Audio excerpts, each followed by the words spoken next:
Hey there, hi there, hey there. So I'm going to read a chapter or so of my book, Marketing is Mind Control. Try to turn this into some sort of a podcast. I don't know if I will be discussing it, what we're going to do. I'm just going to roll with it. But there's some pieces of this whole process that I'm working out. Marketing is mind control. I'm making it a brand because I want to inspire people to both wake up from what they're seeing and not necessarily fall for everything. But also, if you're any sort of a business owner, entrepreneur, sort, maybe you have an Airbnb, maybe you just wrote a book. If you find yourself having to make posts other than just like shit posting for the fun of it, it can be very overwhelming if you don't have a marketing hat or you don't understand terminology farther than like you can Google search. And that's not like a detriment to anything about higher education. This is not any sort of a dig at anybody's experiences, and I am not an expert. I am someone who's been in the industry longer than I look like I'm old, apparently. Thank you for that comment, random stranger. And I have gray hair, so hopefully somebody can take me seriously and learn. And if there's some haters, like, okay, thanks for the engagement. I think I still get paid on that. So whatever. The ads here, I don't necessarily agree with. Thanks for listening. The ads are paying for my podcast software. I think I've made $10 in the last 4 years. So thank you for listening. But don't judge me by those ads. I don't support, some of the things in those things. And if you own a company and you are inspired by the work I do for sharing about marketing and how to do it authentically so that you can reach the people that want the product you made, because I feel like entrepreneurs that have a product they made out of like I have an idea, those people have a great product. They're probably going to suck at computers if it's not a computer product, and they're probably going to suck at a lot of things in terms of like spinning around and seeing the public view of what you need to present as a marketing campaign for strategy. And if you're an entrepreneur and you made a thing and you have an idea and you're following through, your genius takes up a lot of your brain power.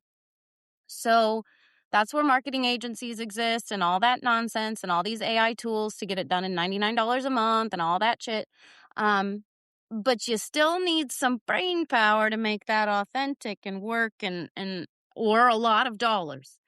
And those are two things that entrepreneurs don't usually have spare of. So if this podcast can help you and you feel like you have one of those types of products or services or Airbnbs that's not a shady hole doing shady trafficking things in there as a front, like I would love to have you as an ad instead. And I just told you I made like $10 in the last 4 years, so we can negotiate a price. All right. So there's my ad for the day. This podcast is sponsored by your marketing team at Facets of Hospitality. They do not have a website at the moment. You can reach the team at facetsofhospitality@gmail.com, and they are available for any marketing services you need at good costs with lots of experience. So let's get into it. This is available on Amazon, and at the time of this recording, I am editing the final edition, but by the time it gets out there, you will probably be able to find it on Amazon. So thank you so much. Here's the deal. So let's read chapter 5 a little bit. I think I published it. I don't know. I might have to still edit that. But I think we've talked about here about, Edward Bernays and how he was Sigmund Freud's nephew, and how double nephew, whatever you want to call that, and how there was a lot of psychology put into the beginning of marketing and PR and what we know as like, FOMO and what we do in social media, grabbing your attention with calls to action and emotional string pulls, right? So when you see a commercial, read a post and there's an ad, there are obviously the underlying mind control aspects of the color programming or, wording choice with NLP hypnosis threads, or just, spell work if it's a witchcraft situation, something like that. I mean, there's all of that that could be underlaying, but when you're just looking at it, The words themselves should not invoke an emotion in you that you would not have had naturally coming across that product had you like window shopped, right? So the idea of social media, I think, is absolutely frippin' flamtastic because in 2004, I was sitting at a campus crusade meeting in Springfield, Missouri, while I was a Baptist Bible College student. I don't tell people that very often because um, nobody actually, I think uses that on their resume. So I was there for only like a semester or two. And then I totally quickly switched out to the local university to finish, studying psychology and business because, I love Jesus, but Christians drive me a little bit crazy. And so I was at this Campus Crusade meeting, and someone told me sitting next to me that I needed to join this thing that they were talking about on stage, where this dude that was leading the meeting or just emceeing or whatever had this cardboard cutout of like I don't know if it was like an ape or a monkey or something or whatever. It was a joke, I guess. And it was like a Facebook profile, and the monkey had just created a Facebook profile. And the idea was that it was like a college yearbook, but it would also interconnect to other colleges. And I had left my home state, and I was one of the few that had kind of like gone out. Most people stayed within a region and kind of come back home. And it wasn't my home state, but it was where I had graduated from. And so it was a cool concept to me, like a digital yearbook, right? So when you look back at that in 2004, on the same day, I think this was on the Julian Dory podcast. I don't know where I saw this fact, and Google search it for yourself. But on the same date, I want to say it was like February something, 2004, um, LifeLog stopped, which was a very mass surveillance type situation. You want to look that up. And then Facebook was created, and here we are. And then I want to say it was probably within, a couple of months of that I had a profile on Facebook. So I have seen the change of how social media works. And when I was around 2015, I had hit a rough patch in my life in terms of some situations and stuff. And if you listen to some of the other conversations, you'll kind of get a glimpse into some of my life. But we're not going to dive into why. But if any of you are listening and you're ever at a rough patch and you need to make money on your own in a legitimate way, use your skills and use your abilities. I created a social media marketing agency, and that's why I know what I know. There are ways to use your brain and your writing and your stuff for people that need it, especially people that are busy like entrepreneurs and they don't know how to write captions. You could write authentic captions for them, and they would gladly pay you a wage that you could tell them you needed that week to buy groceries, and everybody would be happy because they would make a couple of sales that would gladly pay more than what they paid you for that. You just have to learn how to market your services and not fall for the trap of everybody's paying $50,000 a month for social media marketing, because they're not. And everything is a trap nowadays. So just think about it logically. And if you need a company from your, home because you're going through something, you could do a lot of freelance tasks that you're smart and capable of doing for people that you want to see succeed that don't have time to do it. Figure one of those out and create a company. That's what I did. And I hit a rough patch. So I switched over to social media marketing from ghostwriting. And all I did was just switch that I did social media writing. I didn't switch a profile. Like I didn't change. I don't know that I changed much on the profile, if anything. And I stumbled into an industry that has a whole lot of shady shit. And I got paid a little bit to do a lot of things for very expensive people that did very expensive things and shady shit with those expensive ideas I gave them. And now I'm sitting back watching how they have grown to multi-millions, billions, some of them. The companies are international. They're trademarking terms that I know they took from me because I remember when I said it, when they got it, and when they put the trademark through. There are companies who are using formulas and ideas I DM'd them about, and they ghosted me and then released the product within a year. Um, so I have learned a lot about how marketing is mind control from being screwed over, and people seem to think I'm bitter. No, I just know that shady people have a really good way of saying that they are great online, and people fall for it and fall into the cult of you are awesome, you rock, you're amazing. And I am labeled a hype girl all the time because I think people are awesome and they're amazing, and I tell them that. So if I fall for somebody being awesome and amazing and I'm telling people that, and then I'm influencing others to think I think that person is great, and I find out they're a shitty person, I'm not going to sit on that. But I'm also not out here to like cancel people for no reason. So I don't like blast names, blast shit, blast opinions.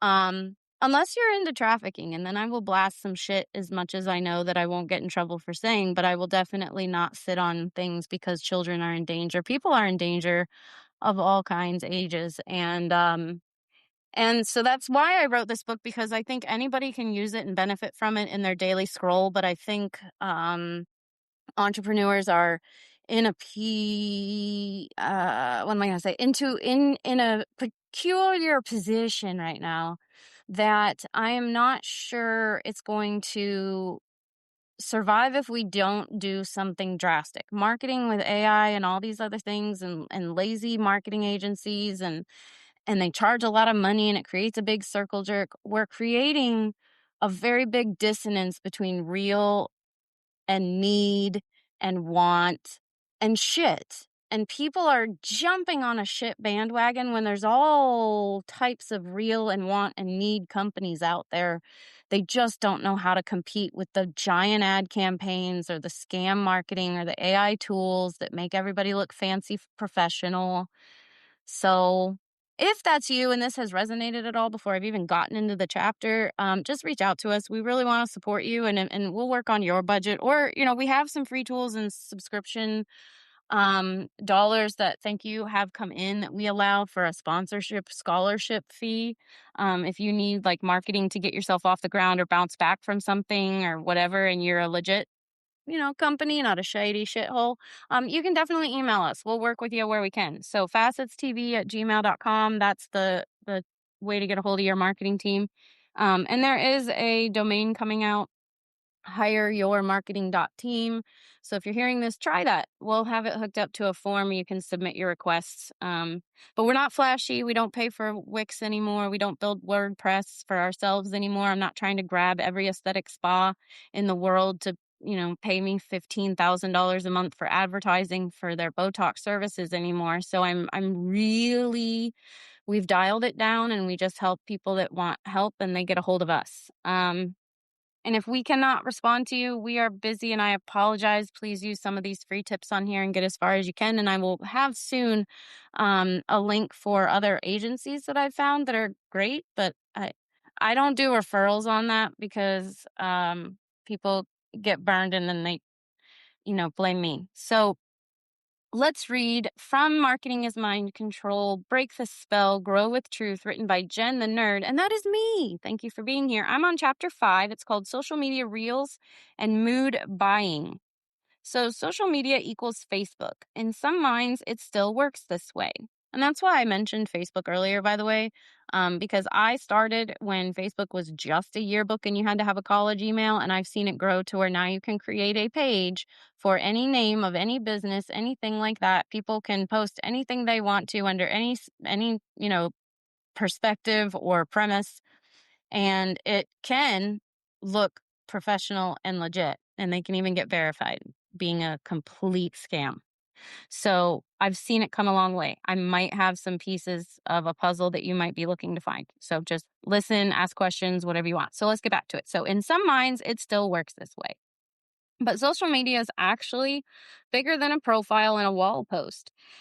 It's any platform where content is shared, seen, reacted to. And while Gen Z might not think it started with MySpace, or for the old people, they're like, oh, it started with roots of social networking and they go back further. Well, it goes way further back. Okay. And I mean, in my era, it goes further back to what I physically remember. It goes, here's a brief history of social networking in pre-Instagram era. Back in the 80s and 90s, computers were beige, loud, and took up half your desk. Modems screeched like dying robots. Getting online was an event usually announced with, don't pick up the phone, I'm on the internet.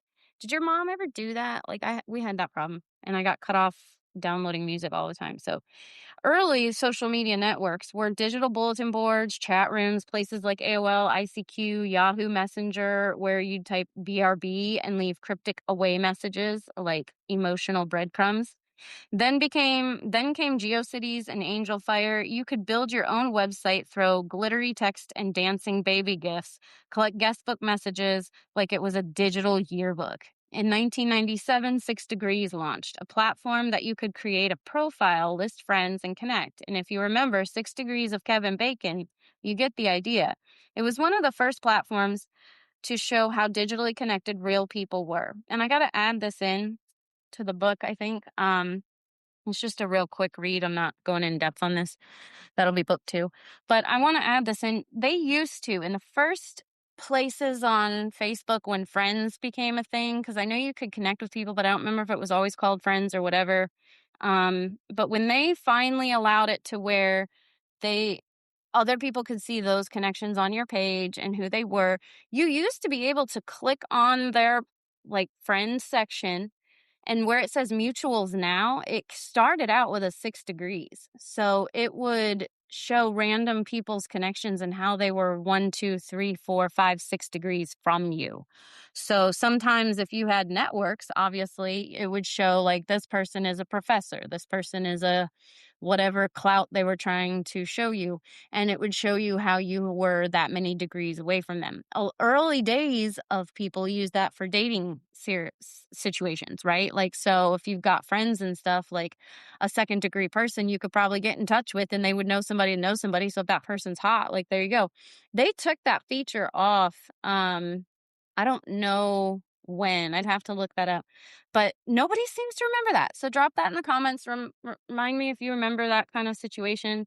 I'm not bragging that I was on Facebook that much. It was just, I've always been in this industry. I've always spoke this language, and it sucks. So thanks for listening. Okay, so if you remember 6 Degrees of Kevin Bacon, you get the idea. It was one of the first platforms to show how digitally connected people were. By the early 2000s, we were all on MySpace picking our top 8 friends, which was basically social warfare in high school, and customizing pages with music and backgrounds that crashed browsers on a regular basis. Then came Facebook. Once exclusive to college students, now the digital living room to everyone's parents. What counts as social media now? Fast forward to today, and social media means much more than Facebook or Instagram. Any platform where people can share content, interact, respond, or collaborate functions as a social network. If there's content plus connections, it's social. That includes YouTube, Reddit, Discord, Twitch, TikTok, WhatsApp. Even tools like shared calendars or Google Docs can act as social platforms when people use them to communicate. And yes, platforms built for younger audiences like gaming environments also fall into this category. They have chats, which means the same rules apply. Connection creates opportunity, but it also creates exposure. Connection and opportunity are how grooming works, long-term operations. Then attention spans shifted. For a long time, people consumed content differently. Newspapers, long-form articles, magazines and things, sitting down and reading without interruption. And then came short form video, and now we're in reels, tiny loops of sound, visuals, emotion designed to capture attention instantly and keep it. They function like slot machines: quick input, fast reward, repeat. Reels are built on psychological triggers. Fast pacing keeps your brain engaged. Trending audio creates familiarity. Micro storytelling builds emotional hooks. And emotions is what I was talking about earlier. You can use emotion of like, do you love your dog? Feed them this food. That is still kind of mind control, because obviously if you don't feed this food, you must not love your dog. But that's a lot less benign than using some of this other shit that people are using. So emotional, compelling, like authentic marketing, if you can use emotions and not pull on people's emotional heartstrings in ways that if they walked past you and heard your story, you wouldn't be pulling on them anyway, then don't do it. If they can window shop and get that emotional impact from who you are, what and what you've got going on, and that's your product, then emotions are not bad. It's fine. It's when they are used as hooks to get people, because in the trafficking world, gifts are given and then they have a hook in it when you bite. So emotions can be hooks, they can be dangerous, and they can be, not cool. So use what you use, but do it for a purpose, right? And it better not be a corrupt purpose. Anyway, and marketers noticed. So how reels drive mood-based buying is you're not always being sold, you're being moved into a state where buying feels natural. The common patterns are before and after transformations they trigger insecurity and then offer hope. Hot tip hooks, they spark insecurity so you stay until the end. Viral audio trends, it anchors messages to sound that loops in your head. Timed product reveals, syncing a pitch with music dropped for emotional impact. The result, you weren't planning to buy anything. Now you're in the comments asking where to get it. So let's examine that. It worked, and that's mind control. And Elizabeth Loftus states, which I think I've released an episode with Brad Conley talking about this, but maybe not. Um, Elizabeth Loftus stated in her TED Talk, she's a doctor, I think, of psychology, psychiatry, don't quote me, out at UCI, and I think, very esteemed there. She has an interesting bio, so read up on it. But her TED Talk discussed, how they can utilize implanted memories or false um, things to see what people will recall, or what are they're able to recall, and learn about memories. And so they conducted a Lost in the Mall study where they implanted in some patients of these ideas that they were traumatized by having been lost in a mall, and do they remember it and see what they recall. And that's the ethics of it was, she said people hated on her because how dare you lie to children? And she's like, well, hello, Santa. And then her other idea was that if you can program your toddler to enjoy broccoli, why wouldn't you? Isn't that good for them? So the theory of she's behind the false memory syndrome. She was a supporter of it, not made it, but she was a supporter of the false memory syndrome.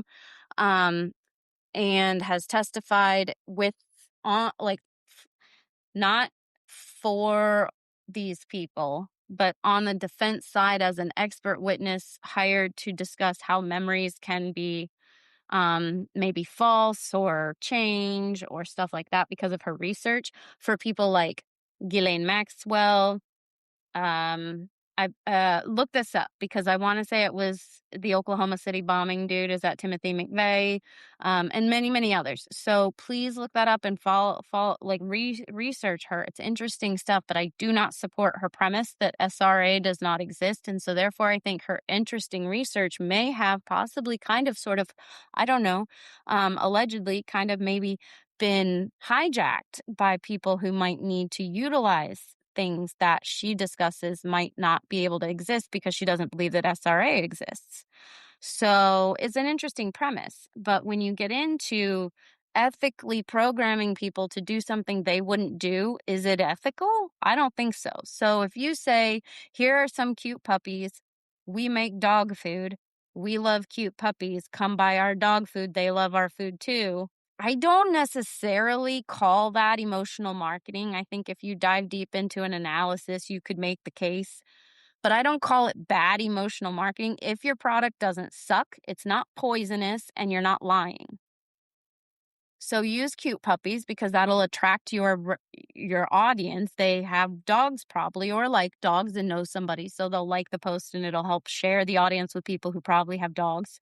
So that's good marketing using the tricks of psychology. And I don't think that dog owners are going to be very angry if they need a good food for their friend and their puppy, and they have posts that are shown to them in the algorithm because their friends have liked it that show really good food for a dog. They can then choose to buy it if they want to.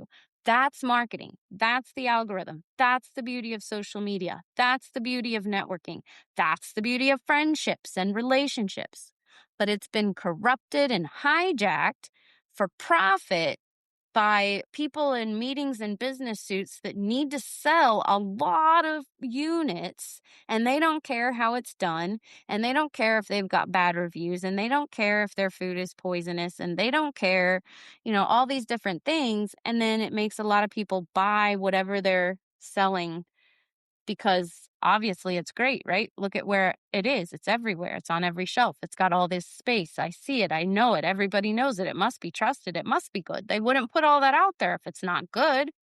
That's an interesting concept. And you got to ask yourself that. Is that true? So maybe there's something to the mom and pop businesses, check into your sources, your ingredients. Who's got the dollars for advertising and who has the dollars for ingredients? That's another concept. And then, don't judge a social media page by its cover. If you like this food's ingredient bag, but they have 200 followers, who cares? Call them, see if they're real, see if you can see a tour of their place, their whatever, or their, facility, or if they have any videos anywhere else. Maybe they have 1 million followers on YouTube. So, do your research, but don't just judge a book by a social media cover and then assume that they are a shitty company because they only have 200 followers and we've been programmed to think that followers are success. It's not. It could be they don't understand Instagram. That's, So you can use Reels ethically. It is possible. Reels themselves are not the problem. They can be used to share truth, educate quickly, make people laugh, build real connection. You don't need to bait people, which I kind of do sometimes with some of the trafficking things I hate. And I'm sorry if you think I'm traumatic by saying that, Traverse City is a shithole. But if those types of things bother you, I actually feel them. I might be baiting because I feel it, and but I'm not going to back off the statement. And so if it, triggers any emotion in you, okay, I benefit from that engagement because I talk about trafficking in those regions and you like those regions. So some of those people are going to see what I talk about. Maybe I'll make some people safer or aware or something. I don't know. But that kind of thing, I don't mind rage baiting on things I actually feel, and it might just actually irk somebody. But I don't agree with rage baiting to grab engagement on things that are shit just so that you can get sales on things that don't make sense, aren't aligned, or are also shitty things. So marketing is mind control, and you have to be in control of your mind to make good decisions. It says I said in the book, okay, so we're on page 39. You don't need to manufacture panic, guilt, or insecurity just to hold attention, because here's the reality. Attention is gained through manipulation. That's false and fragile. The moment someone feels tricked, trust breaks, and the trust is the only thing that actually compounds. What sustainable marketing looks like, marketing is built on honesty. It moves slower. It doesn't explode overnight. It doesn't rely on emotional pressure to force action. Instead, it builds familiarity, credibility, relationship over time. That kind of marketing may not chase algorithm spikes, but it creates something stronger. People who actually believe you, and belief travels farther than a viral post. When someone trusts your voice, they come back, they listen longer, they recommend you. They buy because they want to, not because they were pushed. That's the difference between short-term persuasion and long-term reputation. So pause here. The next time you're scrolling through Reels, trending audios, perfectly staged moments, stop for a second and ask, was that helping me or steering me? And when it's your turn to hit record, ask something just as important. Am I sharing a message or creating a mood? Because the line between storytelling and programming is thinner than most marketers admit. Once you see it, you start choosing more carefully which side of the line you want to stand on. Hey, thanks for being here. Marketing is mind control, and I'm trying to help you strengthen your mind. I believe in the mind of Christ, and 2 Corinthians 10:5 today is a verse I really appreciate a lot, so maybe look that one up if it's a good one for you. I did make a cool hat that's in my merch store, the nerdincharge.wtf, but don't feel like you have to buy it. Whatever. Just love you, thank you, protect your mind of Christ, and have a great day.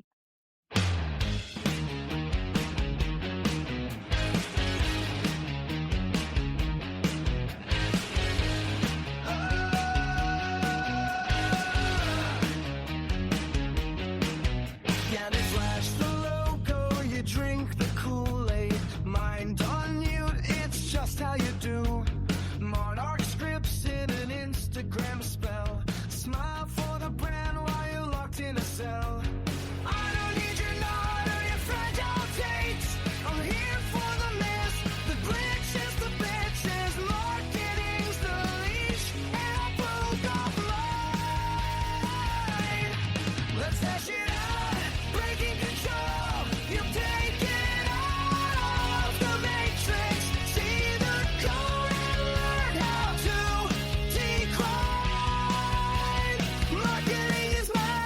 control.